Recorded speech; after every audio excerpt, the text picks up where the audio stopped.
હજુ તું નાની છે, માં સમજાવે હજુ તું નાની છે। જેમ માં જશોદા કનૈયાને સમજાવતી હતી કે હજુ તું નાનો છે, કનૈયાએ જ પકડી હતી મારી વહુ ક્યાં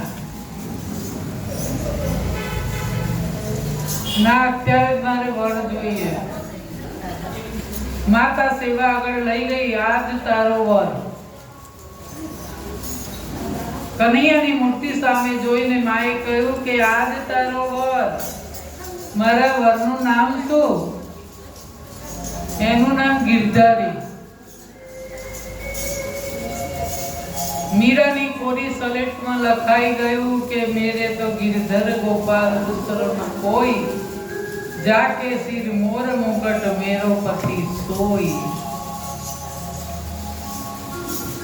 કનૈયાને પોતાનો પતિ પરમેશ્વર માની લીધો। પ્રેમથી પૂજા, સેવા, શણગાર, દર્પણ કરે। શણગાર કરીને કનૈયાની સામે દર્પણ ધરવું જોઈએ। વૈષ્ણવો તો ખાસ દર્પણ ધરે।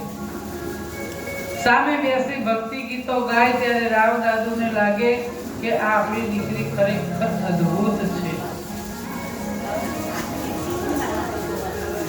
કોઈ પૂર્વ જન્મના સંસ્કાર હશે, નહીં તો આપણી નાની દીકરીને આવા સરસ ગીતો ગાય અને હવે કનૈયાની આવી સરસ પૂજા કરે।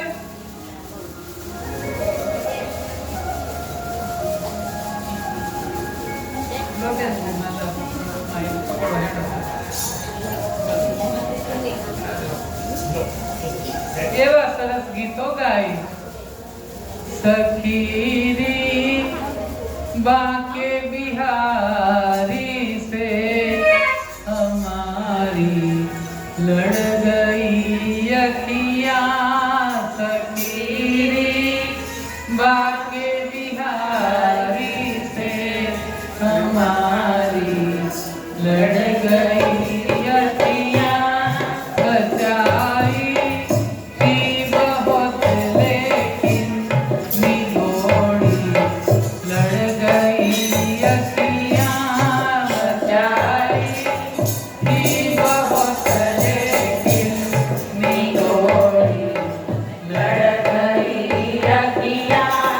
न जाने क्या किया जादू के तकती रह गई अखियाँ। न जाने क्या किया जादू के तकती रह गई अखियाँ। चमकती चमकती आए बरसी थी कलेजे गड़ गई अखियाँ। आके बिहारी से हमारी लड़ गई अखियाँ। सफीरी आके बिहारी से हमारी लड़ गई अखियाँ। सफीरी आके बिहारी से हमारी लड़ गई अखियाँ। अरे ઉંમર લાયક થતા લગ્ન લેવાના મીરા કે મારા તો લગ્ન થઈ ગયા છે। મીરા મોટી થઈ લગ્ન લેવાના।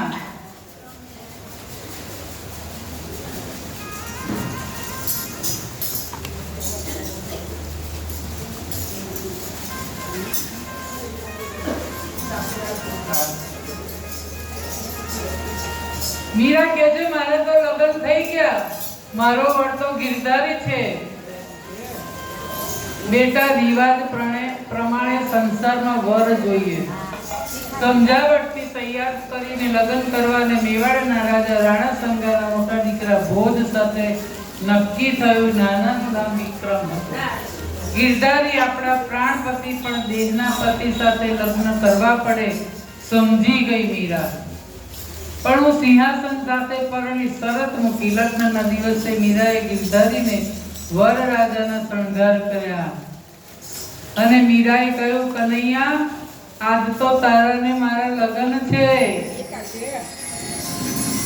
ફેરા ફરે છે પણ કાંખમાં કનૈયાને લીધો છે સિંહાસન સાથે। કે શ્યામ ચલો ના સાંભરિયા ઓડી તેરી ચુનરિયા